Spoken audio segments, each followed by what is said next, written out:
ওদের একমাত্র অ্যাট্রাকশন হচ্ছে ফ্রিতে রক্ত পাওয়া যায়, আর কিন্তু কোনো চিকিৎসার জন্য ওরা আসে। এখানে এই চিকিৎসাটা দেওয়া সম্ভব হচ্ছে, প্রতি সোমবার করে রক্ত পরীক্ষা করা হয় এবং রক্ত দেওয়া হয়।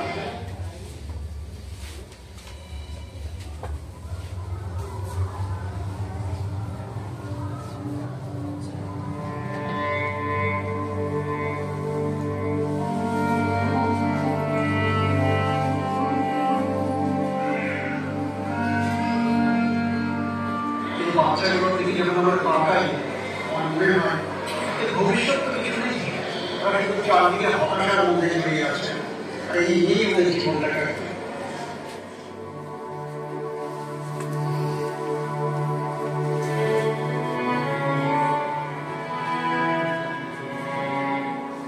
থ্যালাসেমিয়া একটা রক্তের সমস্যা, যেখানে আমাদের শরীরে সবচেয়ে ইম্পর্টেন্ট হেমোগ্লোবিন তৈরি হয়, যেটা আমার অক্সিজেন সাপ্লাই করে সমস্ত শরীরে। সেটা যদি নর্মাল শেপ, তার থেকে টোটালি অ্যাবনর্মাল শেপ হয়ে থাকে এবং হেমোগ্লোবিন তৈরির ফ্যাক্টরি বন্ধ হয়ে যায়। হেমোগ্লোবিন যদি না থাকে অক্সিজেন কম হবে, অক্সিজেন যদি না থাকে বৃদ্ধি হবে না, রক্তাল্পতা হবে এবং রোগী মারা যাবে। দুই ধরনের সাধারণত থ্যালাসেমিয়া হয়, একটা হচ্ছে আলফা থ্যালাসেমিয়া, একটা হচ্ছে বিটা থ্যালাসেমিয়া। আলফা থ্যালাসেমিয়া শিশু বাঁচে না, গর্ভে মারা যায়। বিটা থ্যালাসেমিয়াতে দুটো ভাগ করা হয়, একটা হচ্ছে মেজর আর একটা হচ্ছে মাইনর। থ্যালাসেমিয়া মাইনর মানে ক্যারিয়ার, মানে বাহক, উনি সম্পূর্ণ সুস্থ, কিন্তু দুজন ক্যারিয়ার যদি বিয়ে হয়, তাদের যে সন্তান তার 25% চান্স থাকবে বিটা মেজর থ্যালাসেমিয়া হওয়ার। তিনি রোগী হয়ে যাবেন। এই ট্র্যাজেডিটা দেখুন, এই দম্পতি 1998 সালে বিয়ে করেছিলেন, ওদের কোনো সন্তান নেই, একটা সন্তান চাইছিলেন, টেস্ট টিউব দিয়ে দিল, সন্তানটি থ্যালাসেমিক। যতক্ষণ না আমি এফেক্টেড হচ্ছি বা আমার পরিবারের কেউ এফেক্টেড হচ্ছে, ততক্ষণ আমি সেটার দিকে বেশি নজর দিচ্ছি না, আমি শুনছি, জানতে চাইছি, এতে বেশি ভেতরে ঢুকছি না। যেমন বিভিন্ন স্কুলে আমরা যাই, কলেজগুলো আমরা টাচ করেছি, এমন কিছু উচ্চবিত্ত স্কুল বা কলেজ আছে যেখানে আমাদের বলা হয়েছে যে এই নিয়ে রিসার্চ করার কোনো দরকার নেই, ওরা খুব একটা উৎসাহ দেখায়নি।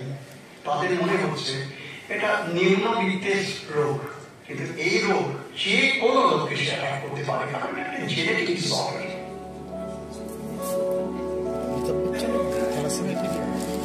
ওরা ক্যারিয়ার, ওরা পেশেন্ট ক্যারিয়ার।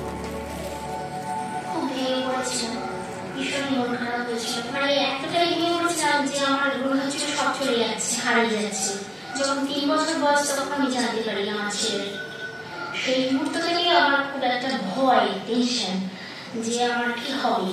আগে যদি আমরা জানতাম যে এই ধরনের একটা মানে রোগের ফলে এরকম ধরনের একটা বাচ্চা জন্মাবে এবং যার ফিউচারটা মানে প্রায় শেষের পথে, মানে আমরা যতদিন তাকে প্রোটেক্ট করে রাখতে পারবে বাবা মা, এরকম একটা স্টেজে মানে সেই বাচ্চাটাকে নিয়ে যাওয়া সারা জীবন আমাকে ব্লাডের মধ্যেই রাখতে হবে। ব্লাড বন্ধ হয়ে গেলে বা ব্লাড অ্যারেঞ্জ করতে না পারলে আমার বাচ্চাটা বাঁচবে না।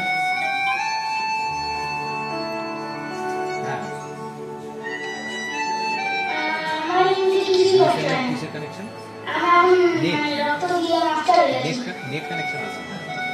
আমার খেলাধুলা করতে ভালো লাগে, ছবি আঁকতে ভালো লাগে। ওরা কিন্তু একটা ইয়ে দেওয়ার কথা বলেছিল, দেয়নি। অটোমোবাইল ইঞ্জিনিয়ার হাঁপিয়ে যায়, বেশিক্ষণ নিঃশ্বাস বন্ধ করতে পারে না। ডক্টর আমার মনে হয় এনার্জি এসেছে। 9 থেকে 10 গ্রাম হিমোগ্লোবিন রাখার জন্য রক্ত দিতে হয়। সেটা 1 বোতল হতে পারে, 4 বোতল হতে পারে মাসে। রক্ত যখন আমি দিচ্ছি, রক্তের সাথে সাথে বাই প্রোডাক্ট হিসাবে আয়রন হয়ে যাচ্ছে শরীরে, লোহাটা আমাকে রক্ত দিতে হবে আর লোহাটাকে বের করতে হবে। এই ব্যালেন্সের মাধ্যমে আমি বাঁচিয়ে রাখতে পারি রোগীকে। লোহাটাকে বের করার মধ্যে দুটো পথ আছে। একটা হচ্ছে পেটে তাকে ইঞ্জেকশন দিয়ে রাখতে হয় 8 থেকে 10 ঘন্টা একটানা, অথবা মুখে ওষুধ দেওয়া যায়, কিন্তু এখন গোল্ড স্ট্যান্ডার্ড হিসেবে পেটে ইঞ্জেকশনটাকে ভালো হয়। 8 থেকে 10 ঘন্টা সপ্তাহে 5 দিন। 5 বছর বয়সে যখন ব্লাড দিতাম তখন 3 মাস অন্তর দিতাম। তারপরে কি তখন খরচাটা অনেক কম ছিল, কিন্তু আস্তে আস্তে যখন গ্রোয়িং স্টেজ হচ্ছে, এখন ওর 10 বছর বয়স পেরিয়ে গেছে, 10 বছর 4-5 মাস, এখন ওকে মাসে 22 দিন অন্তর থেকে ব্লাড দিতে হয়। তারপরে তো ওষুধপত্র বিভিন্ন রকম সাইড এফেক্ট আছে যেগুলো চলে, মানে মেডিকেল বলতে গেলে কখনো জ্বর আসছে, কখনো শরীর খারাপ, এখানে ব্যথা, কখনো মাথায় ব্যথা, কখনো সিটি স্ক্যান করতে হলো, কখনো এমআরআই করতে হচ্ছে। এগুলো যে প্রচুর টাকা, এইগুলো আমাদের ম্যানেজ করতেই হয়। আমার একটা পার্সোনাল ইন্স্যুরেন্স করা আছে, প্লাস কর্পোরেট ইন্স্যুরেন্স অফিসের তরফ থেকে পাই।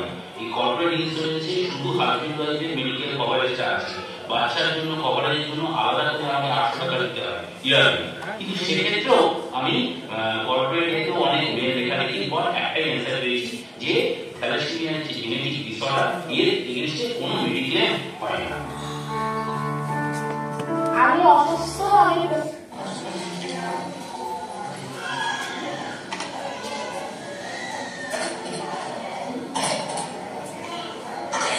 ওর কি নাম? কি দেখলেন আপনি? সবার বয়সে সবার বয়স বাচ্চা।